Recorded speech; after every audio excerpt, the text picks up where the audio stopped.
Почитувани гледачи, добар ден, 14 часот и 15 минути термин резервиран за почеток на отворено студио 1 на 1 ТВ. Јас сум Антонио Крстевски, до мене е Владко Чаловски, а со нас ке се дружите се до 17 часот и 30 минути. Инаку денеска е 24 мај, денот на сесловенските просветители Свети Кирил и Методи. Секако ке посветиме и еден термин токму на оваа тема. Но за повеќе информации ке ви се обрати колегата Чаловски. Да, ти благодарам, Антонио. Добар ден и од мене.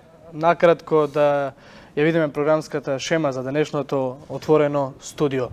Најпрво во овој краток блок ќе ја слушнеме изјавата на доскорешниот пратеник Павле Богоевски, кој што поднесе оставка од законодавниот дом како морална причина, а откако ќе го затвориме овој прв дел со Антонио, следува информативното издание со Александар Петрески, како и временската прогноза детално со Славчо Поповски. Овде во студиото се враќаме околу 15 часот и 20 минути и разговараме на тема глобален протест за иднината, нешто што се случува изминативе, барем нешто што ја одбележува оваа пролет во светот, тоа се оние протести против негрижата кон животната средина, а се враќаме во студиото со Дејан Андоновиќ околу 15 часот и 45 минути и разговараме за сите оние теми кои што се во фокусот, а се случуваат во Европа, во светот, како и на Балканот. Веројатно една од главните теми која што денеска сите ја знаеме, која што се шири, е тоа дека Брекзитот, затоа што не успева, Тереза Меј си поднесува оставка, нема веќе да биде премиерка на Велика Британија, па тоа уште еде така мал увертира за оно што ќе го говориме со Андоновиќ. Во 17 часот, како што рече Антонио, посветуваме време на овој голем ден, а колегата Антонио ќе разговара со професорот Људмил Спасов, темата на која што разговараат поразителни податоци за третманот на македонскиот јазик. Откако ќе го завршиме јас и Антонио, барем нашиот дел овде во студиото, следува забавниот, и тоа ексклузив, како и Сергеј Варошлија со својата модна полиција. Јадранка Костова ве дружи од 19 часот и 20 минути, а тема на која што ќе работи е каков е планот на СДСМ за автопатите Миладиновци, Штип и Кичево Охрид, а неизин гостин овде во студиото е господинот Зоран Китанов, директор на јавното предпријатие за државни патишта. Во дневникот, освен со Јадранка Костова, ќе се дружите и со колешката секако Елена Джугуманова, а нивен гостин е Исмет Рамадани.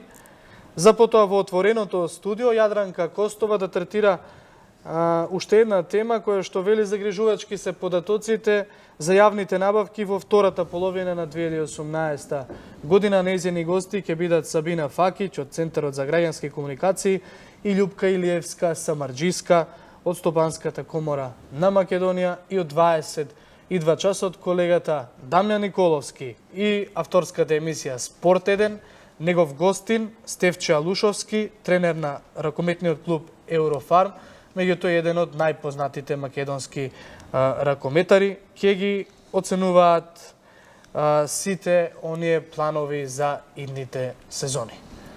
Накратко тоа е тоа. Антонио? Така е, Чаловски, да не го губиме времето, вчера оставката на пратеникот Павле Богоевски ги изненади дури неговите колеги, иако јавноста бараше оставка, таа сепак не беше очекувана, меѓутоа Богоевски покажа образ и со оглед на тоа што некои му препишуваат дека поминале многу денови до оставката, некои велат тоа се само 10 дена до оставката.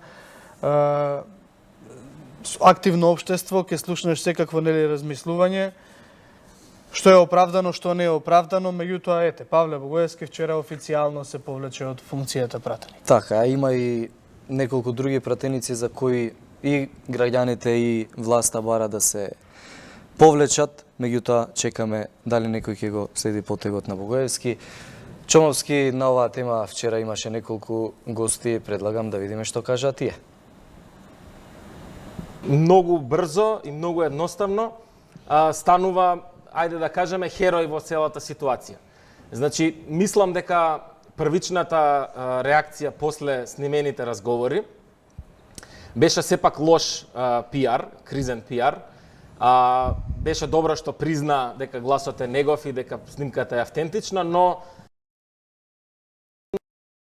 повеќе внимание отколку што мислам дека се очекуваше. Дури отиде до еден личен мазохизам, сам се пријави во полициска станица дека од друга он е страна извршител на тоа дело. покажува дека денес има еден нов воздух во македонската политика и Павле Богоевски како еден од предводниците на шарената револуција која требаше да донесе нов воздух, сепак беше доволно доблесен да си даде оставка, да остане на вредностите кои ние кои протестиравме и кои баравме одговорност од тогашниот естаблишмент, остана доследен на тие вредности и се надевам дека неговиот пример ќе го следат и други политичари од владината коалиција. Иако, за жал, мислам, доста сум скептичен колку и како таа чистка ќе функционира. Добро. Ја во старт не согласувам овие помалку категорични изјави дека сега настанува некој нов период, особено после оваа ера на Павле Богоевски, но Пендаров, каква е историјата на парламентаризмот? Познава вакви случаи во овие 27 години? Па, воопшто во овие 27 години во Македонија имаме една оставка заради објективна одговорност. Тоа е оставката на Пешев. За авионската За авионската несреќа. Други оставки, колку што јас се сеќавам, нема. Има има уште Фрчковски, кој ја понуди и не ја повлека. Дозволи. Фрчковски ја понуди усно, ја понуди и миле усно. Да. Тоа е фарса. Добро. Да смисли на јасно, фарса кој што и потоа ќе се вратам на ова младиот колега што зборуваше.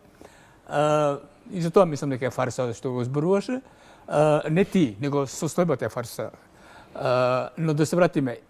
Во парламентот ДУИ пред два циклуса за локални избори донесе одлука секој пратеник кој ќе се кандидира за градоначалник, во моментот кој ќе поднесе кандидатурата во ДИК, да се даде оставка на функцијата пратеник. Да не чека, ако биде избран за градоначалник си оди, ако не ќе си остане пратеник, него пред изборите, тогаш, например, Бејта извиси од Гостивар, и ќе кажеме на работа која до сега не се знаеш во јавност, бидејќи остана натре во кругот на председателството, односно координацијата. Тогашниот актуелен председател на собранието господин Вилјановски предложи да се донесе, дали тоа закон, дали во рамките на деловникот или во рамките на законот за собрание, да се донесе еден член со кој ќе се предложи било кој ќе кандидира за градоначалник или за некоја извршна функција, пред да заврши изборот, да се даде оставка на функцијата пратеник. Добро знам дека на координација, координаторите на ВМРО и на СДСМ ќе го, да не речам да бидам групи, ќе го распнеа на крст. Иако следното што сега циркулира веќе као реакција е кога Трајко Велјановски ќе поднесе оставка. Зошто? Заради чинот на можноста да биде соучесник или осомничен за... Значи сега ти дојде до нас да што реков фарса. Значи фарсата во оваа држава не е во следното. Вие од една страна Павле Богоевски си даде оставка благодарејќи на медиумите. Да не беа медиумите, немаше да даде оставка. И јас се слагам со тоа. Така. Да се бидеме најасно. Ама со ова си го обелува образот. Обелување образи од една страна, добро. Од друга страна имате вие вице-премиер кој е 4 пута фатен од медиумите како добива тендери негови фирми и нема оставка. И најтрагичното, вие немате оставка, туку стануваат владичката коалиција ги чува како капка на вода на длан, оние 8 пратеника, оние пратеници кои ги отворија вратите. И сега се извинувам. Значи, тие нема оставки, нема кривично дело, нема ништо. Јас сум дете на хипи генерацијата, почитувам колега, и ке мене марихуаната беше блиска, вако отворено да кажам, по тоа време. Така да јас сум за легализација на марихуаната, но фактички денеска тоа да го направам е кривично дело, да купувам, да барам тоа. И тој треба да се одговара за тоа дело.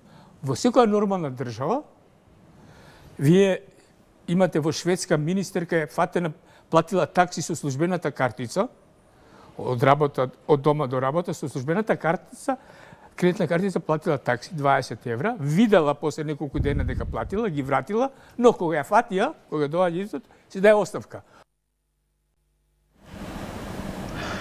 Слушнавме една помало парче, една пократка анализа за оставката на Павле Богоевски, меѓутоа како што е практика секаде во некои од наредните денови, наредниот период ќе слушнеме и од Богоевски, претпоставувам директно негово објаснување зошто и како сето ова од почетокот на скандалот до оставката.